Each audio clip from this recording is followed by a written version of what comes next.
Good morning, everyone. My name is Rick Gorman, Executive Director of the North Andover Youth Center, and welcome to our inaugural podcast. We are hoping to do a weekly podcast on a variety of topics on the Youth Center as well as youth issues in general. We'd like to thank North Andover CAM for partnering with us to bring our podcast idea to reality. Today, we would like to discuss a topic that we at the Youth Center believe is very concerning, and that is youth anxiety. Our guest today is our Youth Services Support Services Coordinator, Laura Stevens, who in her short time has been a passionate advocate for teens dealing with anxiety. Welcome, Laura, and thanks for coming on the podcast today. Laura, you've been with us for approximately 6 months now. Please tell our listeners a little about yourself. Sure, Rick. Thanks for having me on. So I came to North Andover through Merrimack College. I did my undergraduate degree at Merrimack, and I studied psychology there. From there, I went on to Lesley University to earn my master's in mental health counseling. From that program, I was a certified guidance counselor and licensed mental health counselor. Throughout my time at school, I did multiple internships, and 2 of them were in the North Andover public schools. So I did one at North Andover Middle School with their guidance department, and then last year I did one at North Andover High School under Steve Nugent with their guidance department as well. Laura has been a great addition to our team here at the Youth Center, and I really ask our families to come down and introduce themselves to Laura. She's her resource and her experience is going to help take our position of the Support Services Coordinator to a whole different level. Laura, you and I have had countless conversations about anxiety with our teens. How big of an issue is it here in North Andover, in your opinion? And please tell us what you're seeing on the front lines that you are every day. So throughout my last 5 or 6 years working with adolescents, I would say it's probably the biggest issue, both in North Andover and just in general. I think kids, middle schoolers and high schoolers, but also younger kids are dealing with this at an unprecedented rate. They have anxiety at a clinical level, but they also have like general stress that they can't always identify as anxiety. Their anxieties present in different ways. So what we try to do through some of our services that we provide here at the Youth Center are trying to help them develop some coping strategies for some of the things that they're anxious about, and also identifying some of their anxiety triggers. What are you seeing as some of the factors on why we're probably seeing an increase here at the Youth Center and in North Andover in general? There's lots of people that have different opinions of why anxiety is coming to the forefront now, but what do you think some of those factors are? So I think the classic factors that have always existed still do.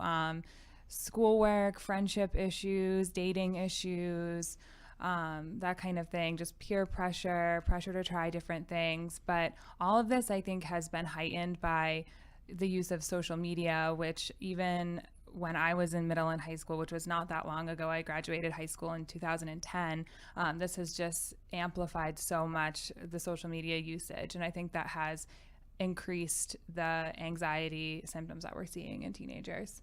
Absolutely. And how does anxiety present itself for the kids? I imagine with some of the things that we've seen here is it presents in a variety of different ways. And in the same breath, do you see, is it more gender-based? Are we seeing more females having anxiety issues, or males, or a little bit of both? What's your take on that? I personally think it is both. There is evidence to suggest that clinical levels of anxiety are higher in females, but one of the things that I've seen over the past few years is that anxiety really presents in different ways with different kids. So sometimes it looks like, it looks in the TV shows where kids are, silent, rocking back and forth, having a panic attack. That can be anxiety, but anxiety can also look like, the high achieving high school athlete who is stressed about getting into college and kind of engaging in ritualistic behaviors like checking the mailbox for college acceptances, for example, every day, or constantly checking their emails for college acceptance letters. It can also look like, especially in middle school, acting out behaviors. Sometimes I think kids feel anxiety and they don't really know how to identify it as anxiety. So they're feeling just chaos inside, and so they need to create chaos in their external environment to match their internal environment and what they're feeling. Absolutely. We're seeing it on all types of kids. I just read a great article about NBA star Demar Derozan, and you look at him, one of the best players in the NBA, making $20 million a year, and he was very eloquent in talking about what it was like with his own anxiety as a teenager and as continuing as an adult. We see it a lot on the sports fronts here in North Andover. North Andover is a tremendous sports town, but I don't think parents and a lot of professionals understand how much anxiety a lot of our sports players are going on. You and I talk an awful lot about our high school kids, especially our seniors, great kids, high achieving, doing well. And this time of year of acceptances is just, it's been stressful. We spend a lot of time, meeting with kids on an everyday basis, asking how they're doing or whatever. So I would be remiss to not obviously mention the biggest thing that's happened in this country in obviously the last couple of weeks is the whole issue with Parkland in Florida and obviously school violence. And myself just talking to kids since that day, I've been getting some great response from kids. What are you seeing on that in terms of anxiety with what's on the news every day and kids, feeling maybe anxious of even going to school at North Andover High School? Kids have definitely brought this up to me since it happened. I think this kind of connects back to the sort of the social media usage and just the phone usage because, kids make one swipe on their smartphone and there's an entire news app that's telling them everything that's going on. And whether it's the Parkland shooting that just happened or all of the, sexual harassment stuff that's come out in the news or, stuff about nuclear weapons, maybe things they don't even understand. And adults are sometimes want to tread lightly talking to especially younger like middle schoolers about these issues, but they do know that these things are going on and sometimes they don't have all the background information, so all they can feel about it is like nervous, anxious, stressed that it's going to happen to them. Absolutely. We in a community, I think, do a great job addressing a number of different teen issues. And, if you are a kid that's dealing with some anxiety right now, or even a parent that's listening to us today that's got some concerns about their own teen's anxiety and they're overwhelmed with different things, what are we doing here at the youth center, which I think we're doing some great things, and outside the youth center, whether it's at the North Andover school system or in our own community here, to help assist people in this situation? So one of the things that we've done for many years, long before my time at the youth center, is our middle and high school girls groups. And these are groups that happen during the school day. Girls are referred by guidance counselors, sometimes teachers, sometimes just girls that we know here at the youth center. And it's just a space for them to get to know me. I run them. We have an intern who runs them with us, and just kind of a way for these girls to get to know a couple female role models, hopefully, that they feel comfortable talking to. From there, it often stems off into what we refer to here as tracking, which are one-on-one meetings with middle and high school girls, either at the youth center or during the school day.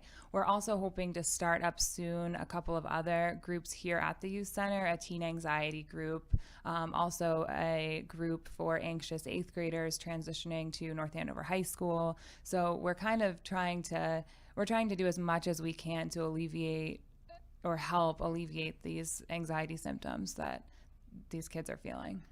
And I know that we're working closely with the school department.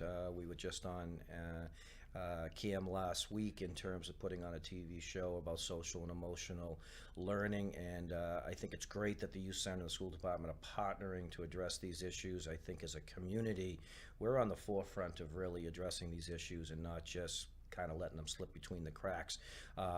Obviously we're very concerned here at the youth center. It's all about relationship building here, and I want our listeners and our kids here at the youth center to know that this is a safe place.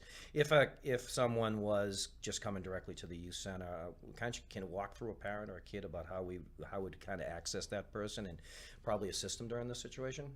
Yeah, so parents, kids can feel free to reach out to me or Rick here at the youth center, and we'd be happy to help in any way that we can. We have also our resource guide that we publish every year. It's available on our website if you want to go directly to an outside counselor, but feel free to contact us, walk through the door, give us a call. Like Rick said, we do work closely with the school department to kind of try to help out as much as we can. You can also always contact your child's guidance counselor. The guidance team at both the middle school and the high school are both also very concerned about this topic and kind of also trying to do what they can to help. And we have a youth resource directory that we actually get out to our schools and to our members here. Can you tell people what that's a little bit about and how they can access that? Sure. So it's available on our website. There's a tab that's called Resource Guide. It's also available to all of the middle school and high school guidance counselors, and actually all the elementary school guidance counselors as well. Basically, we compile a list of local therapists and counselors every year. We update it each summer. There's a table of contents, so you can search by your insurance carrier to try to get your kids some help if they need it.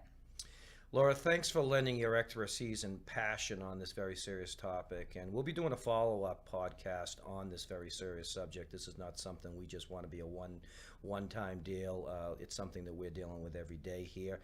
For folks that haven't met Laura down at the Youth Center, I really encourage you to come down and meet her. She is as passionate as anybody I've worked with here in my 30 years at Youth Center in terms of really trying to advocate for kids. So obviously, you've been a great asset to our organization here. On behalf of the YC, thank you for tuning into our podcast and hope you will check us out weekly. We are looking for community support and helping us name our podcast. So if you have any idea, email me at rgorman@nayouth.com. Would love to hear some suggestions, and hopefully by our second or third podcast, we'll actually have a title for this. And I'm promising some music also. Thanks again, and remember, too much passion is not enough passion.